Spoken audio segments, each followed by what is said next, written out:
Las Vegas is great for retirees and about to get even better. Massive new developments are coming in 2025, promising to enhance your active lifestyle and give you even more reasons to call this amazing city home. Now, I'm going to break down everything you need to know about the upcoming developments, what they mean to you, how to get the most out of them so that you don't miss out. My name is Micah Bleecher, and I've lived in and been in the real estate business for more than 20 years. I help people of retirement age find their dream homes, and I make videos so that I can share my enthusiasm about what it's like to live in this incredible city. I love living in Las Vegas, and friends, we're jumping into this video right now. Well, let's start off with the highly anticipated retirement-focused communities that are making headlines. Starting with Del Webb. I love Del Webb. Del Webb is over at Lake Las Vegas. Now, Del Webb is still building new homes. They probably have at least 18 months to go. In fact, I just went into contract on a new build last week over at Del Webb. The staff there is incredible, and their retirement village is beautiful. Now, I love walking around there. They've got state-of-the-art facilities at the clubhouse, and the views there are stunning because you get a look out over Lake Las Vegas and the mountains, and it's just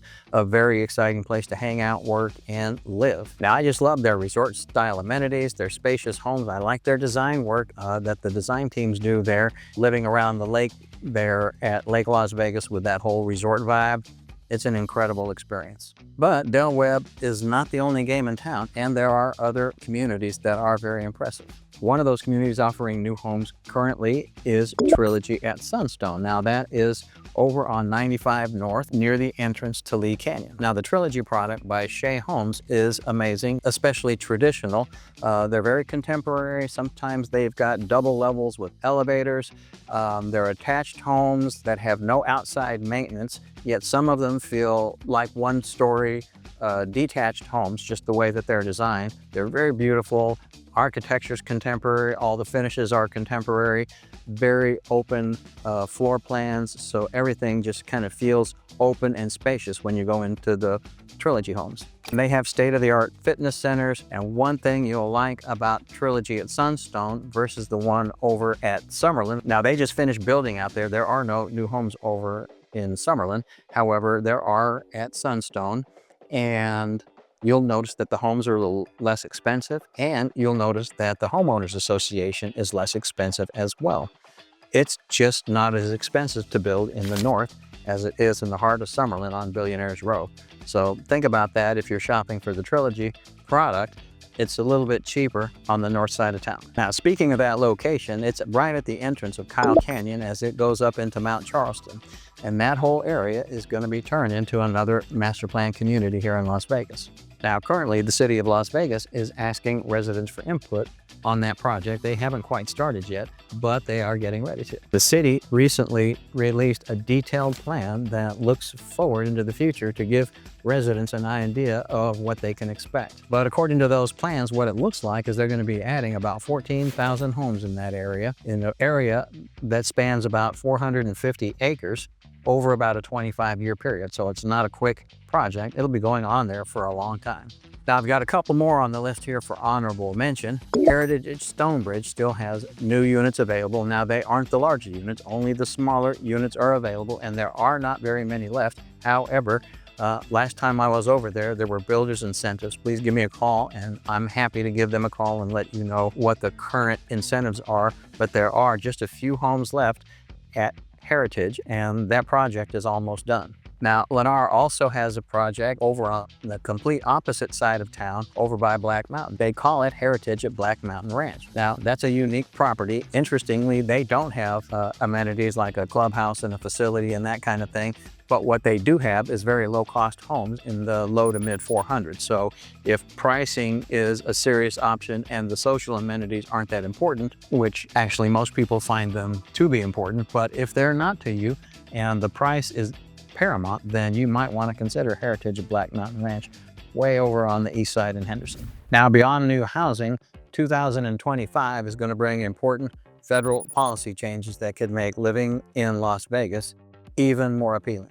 We're talking about higher Social Security payments. Cost of living adjustments are going to result in higher Social Security payments for many Nevadans. How much is that going to be? Well, might not seem like a lot. 2.5% doesn't really add up to a whole lot, does it? Now, the 2.5 8% increase is smaller than the increase we got in 2024, which seems counterintuitive. On account inflation seems higher, but you know how the government works. For the average retiree, we're talking about $49. And for the average retired couple, we're talking about $79. Now, I know what you're thinking. You're thinking, man, that's terrible. That's not a lot of money at all. Well, if you had to pay state tax on it, it'd be a lot less. So in Nevada, in Las Vegas, those tiny COLA payments, those tiny cost of living increases go further when you're a resident of Nevada and Las Vegas. Now, if you're looking to save even more money, there is good news for your retirement accounts as well. A little bit more significant than the $49 and the $75. Now, when it comes to your 401k, the IRS has increased the contribution limits, and this gives retirees more flexibility on how to grow their savings. Now, specifically, that number has gone up from $23,000 to $23,500.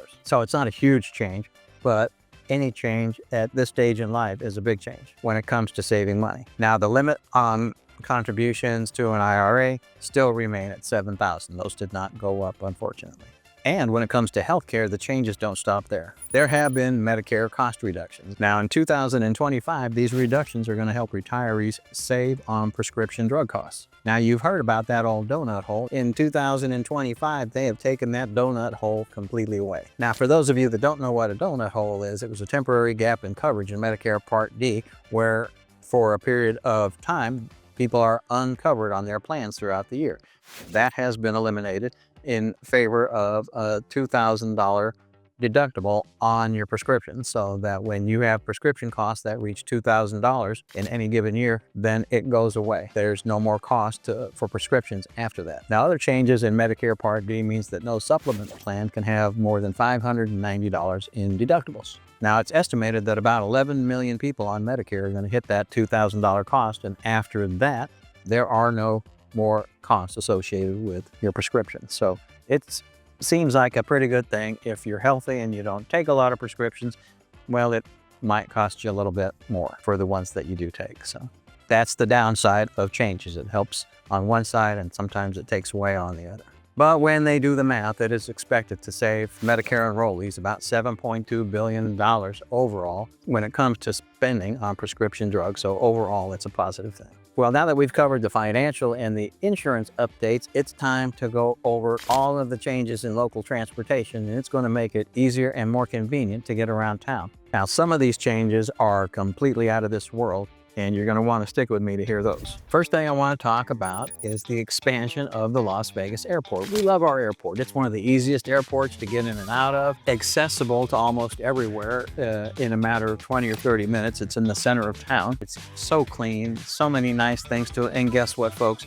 They're expanding it. We have new gates, terminal redesign, expanded rideshare improvements, improved traffic flow around the airport. It's already pretty good. Not to mention there are also new dining and shopping options, because who doesn't want to go shopping at the airport? All kinds of great things are happening at our Las Vegas airport, which I love bragging about. Next thing on the list is a high-speed rail construction. Now, if you've been in Las Vegas for any amount of time, there have been so many high-speed rail projects that have started and stopped.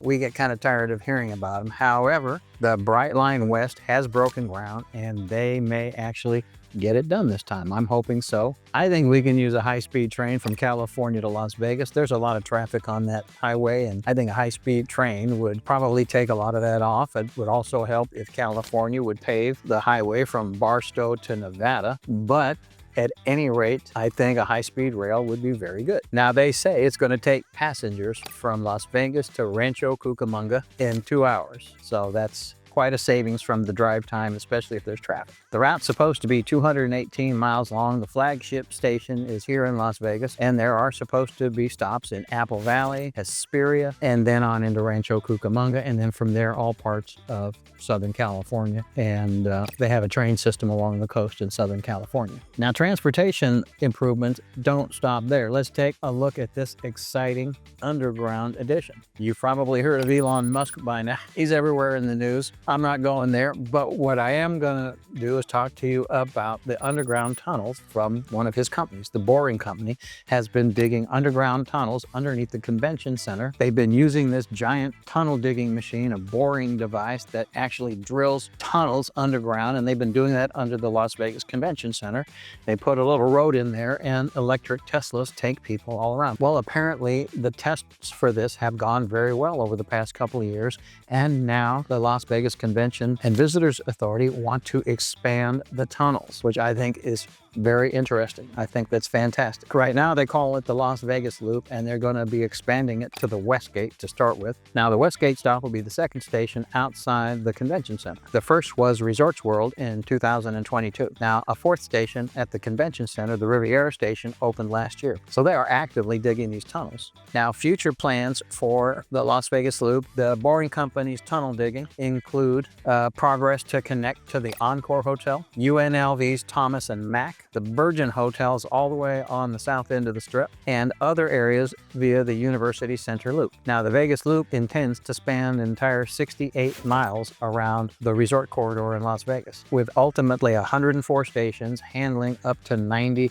passengers an hour. Now note, I didn't say there was any stops planned for the airport. I haven't read that yet because I think the taxi and the ride-sharing companies are probably bumping heads with the Boring Company, but I have a feeling that the Boring Company might win on that one over time. We'll probably see a station at the airport. And people are wondering, what about all these tunnels under Las Vegas? Well, I see tunnels under Houston, under Toronto. Other large cities have tunnels underneath of them. The difference is we've got Teslas driving in ours, and that is going to be a very interesting mode of transportation in the future. Now, we've talked about the underground with the Tesla tunnels. We've talked about on top of the ground with the Brightway high-speed rail. We've talked about in the air with the expansion of the Las Vegas airport.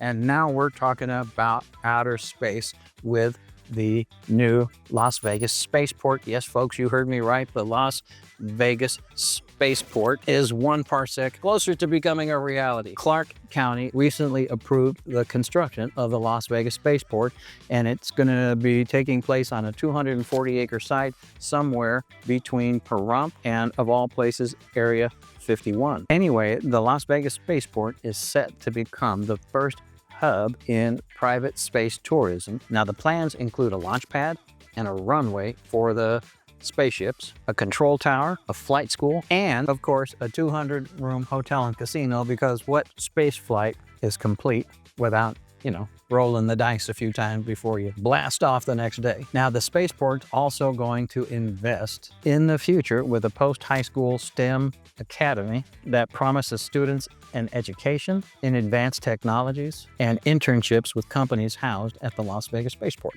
So anyway, somewhere between Pahrump and Area 51, we'll have to keep our eyes out for little green men, but yeah, we'll keep you posted on the Las Vegas spaceport. Well, life in Las Vegas isn't just about getting around town, it's about what we get around town to do. Now, in Las Vegas, there's always something new when it comes to dining out, recreation, entertainment, and we're going to highlight a few that have really bubbled to the surface here in my awareness. Number one, they're breaking ground for a new baseball stadium. The Tropicana came down in 2024, and we are starting construction on that incredible stadium. Now, the Athletics have unveiled the design, and I have to say, it is very interesting. I've always kind of referred to it as a Sydney Opera House look, but they have a very different way of describing it. They're calling it the spherical armadillo. That's what they're calling it. And it's very interesting. I can't wait to see what they do. Now, it's going to take a few years for them to build this. They're starting now, but it's planned to be open for the 2028 season. So about 2.5 years to build. Now, they're calling the stadium innovative,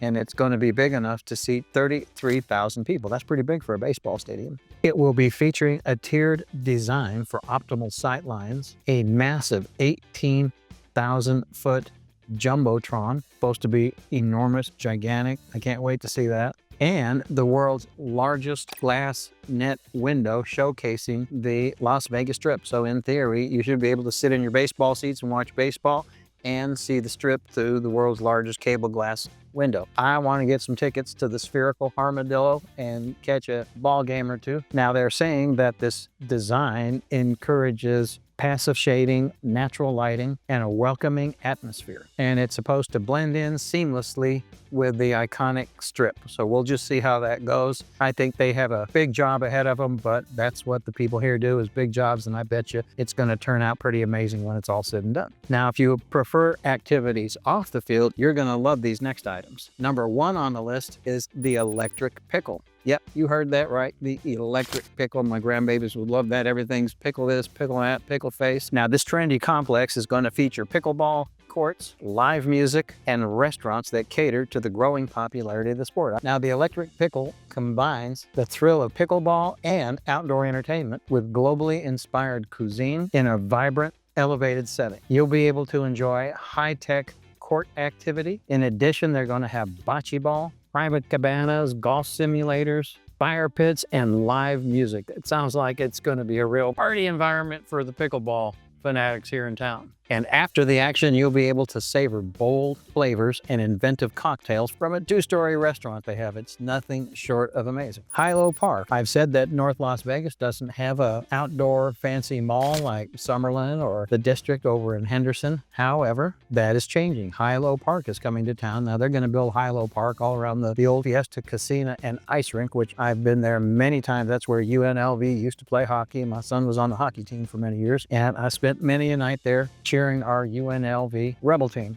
And it's a great place. They're going to completely remodel that. They're going to have a hotel there. They're going to have total sports complex, and the whole thing is going to be catering to sports tourism, youth sports tourism. And if you don't know what that is, ask your grandkids, because right now kids are traveling all over the country with their parents to play baseball, football, hockey, and other sports, and that is a big thing. Hilo Park is going to get North Las Vegas into that youth sports tourism business, and we're very excited about that. Plus, they need them all over there. They need something special like that. It's right at the old Fiesta Rancho Casino site, right off of the 95, so it's going to be very easy to get to. Now, when it comes to the food scene here in Las Vegas, restaurants come, restaurants go. The good ones stay a long time. The questionable ones, they tend not to last very long here in this town. I can't mention all of the new restaurants, but I am going to mention a few that have bubbled to the top. One of them that comes to mind is one of my favorite little Mexican restaurants here in town called Milpa's. Now, if you're a tourist and you've been on the Strip, you've probably never heard of Milpa's, but the chef there, DJ Flores, just got nominated for a James Beard Award, and I'm not surprised. I've eaten there and I'm going like, wow, this is really amazing food. They really kind of take Mexican food to the next level. Next on the list, Peter Luger Steakhouse. That's new here in town, and a lot of people I know like a good steak, and I think they're going to really enjoy the Peter Luger Steakhouse. Now, Peter Luger has been an institution since 1887, and this is only their 3rd location and first outside of New York, and it's going to be in Caesar's Palace, so that's very exciting. Glad to be having the Peter Luger team come here with their great steakhouse. Very excited about that, but I'm not nearly as excited about Peter Luger as I am about Martha Stewart's new Bedford restaurant. Anyway, the Bedford restaurant is coming to town, and it's going to be at the Paris Casino. It's going to seat 200, so for us, it's kind of an intimate setting, and it's the first restaurant that Martha Stewart put her name on her, and I adore Martha Stewart. I've had a crush on her for the longest time. She went to prison, came out, my crush got stronger. I know she's girlfriend with Snoop Dogg. I don't care. I don't care if Snoop Dogg doesn't know about it. You can tell Snoop Dogg, I don't care. I've got a crush on his girlfriend, and I'm coming over for dinner, Martha. I'm coming over to the Bedford, and I'm having dinner. I don't care what Snoop Dogg thinks about it. Get out of here, Snoop. Anyway, Martha's New York Farmhouse is inspiring the decor for the Bedford, and I'm super excited. I'm going to go eat a meal there. Martha, I'm coming over for dinner, darling. See you soon. Get out of here, Snoop. Well, residential real estate, transportation aren't the only things growing and getting overhauled here in town.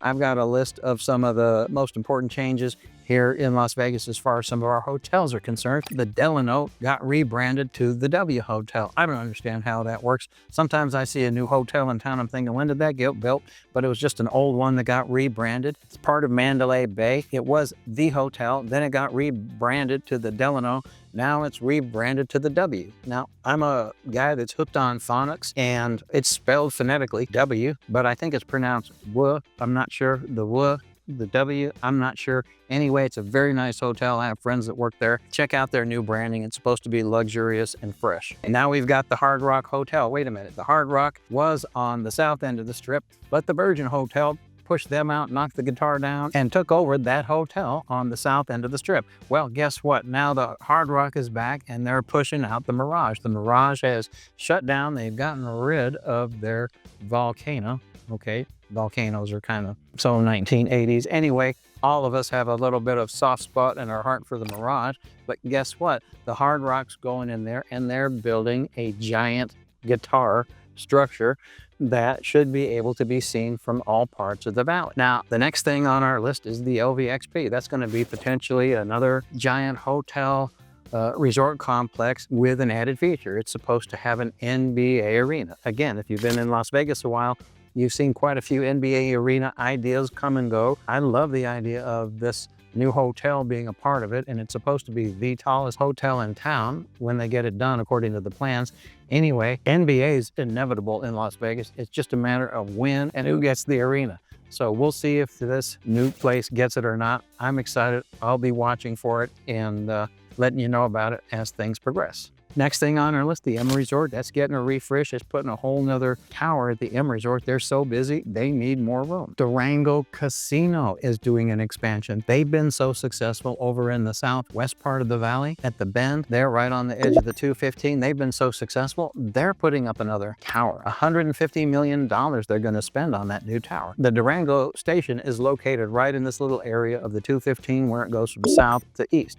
And they call that area the Bend. And there's all kinds of shopping going in there, and IKEA's in there, all kinds of restaurants. There's even another Hollywood project that is in conjunction with the UNLV film department. That's even supposed to be going into that area at some point in the future. We'll see if that happens. Anyway, great news for people who live in Sun City Anthem or McDonald Ranch, any of those areas over by Green Valley, because you're getting a refreshed hotel and casino. It'll be very nice to go hang out and have your friends and family stay there. Also, I've heard there's going to be an Inspirada station. Station casinos have said in press releases that they intend to double their footprint over the next 10 years, and it certainly seems like they are doing it. Here we have an announcement for the Inspirada station. Now that's way out east part of town over in Henderson, and supposed to have a bowling alley, a movie theater, and all the kinds of great features that neighborhood casinos have. Sunset Station, that's one of the older ones off of Sunset and on the southeast side of town, and that's getting a $53 million refresh. Even the Rampart Casino over in Summerlin is getting an $80 million refresh. All of these casinos, they get a little bit long in the tooth, and the companies that own them really need to invest. It's just like a house. After 15 or 20 years, you need to refresh it. Same kind of situation. But I just want you to know that all of these outer line casinos are getting big investment dollars, and that is very important. Why is that important? Because you're planning to invest here in Las Vegas. If you're moving here, it's good to know that the big money is also investing here in town and have lots of plans for the future. Makes me feel good that I live here and that I've invested my money here. Now, if that's not enough, we do have one new hotel coming into town that I'm not sure if anyone else had mentioned, but it's from a company called K9 Resorts, and it is a luxury pet hotel. That's where we have a whole bunch of fancy poodles asking to see the manager. No, I'm just kidding. This is a fancy luxury pet hotel. If your pet's used to living in luxury, you probably want to put them up at a luxury pet hotel. I don't know how that works. Our town is known for being one of the most pet-friendly cities in the country, so I'm sure they will do very well with their luxury pet hotel from K9 Resorts. Now, with all of these new lifestyle additions, Las Vegas is truly building a retirement experience that is unmatchable. I can't think of anywhere else in the country that's going to have the kind of options for retirement, for dining, for recreation, for entertainment, for outdoor activities. Tell me where it's better than Las Vegas. I don't know. It's even pretty affordable here. It's not the most affordable, but we're still in the affordable range, even though we've gone up in price quite a bit over the years. Anyway, it's very exciting to live here in Las Vegas. Now, with all these new lifestyle additions, Las Vegas is truly building a retirement experience that is unmatchable. Well, whether you're considering a move or just exploring your options, now is the best time to act before prices rise and options narrow. The Las Vegas market is heating up, and these new developments won't stay under the radar for long. Give a call to the number below for more information on these exciting opportunities. My name's Micah Bleecher, and I am always here to help you find the perfect place to call home. I will see you on the next video, friends. Peace out.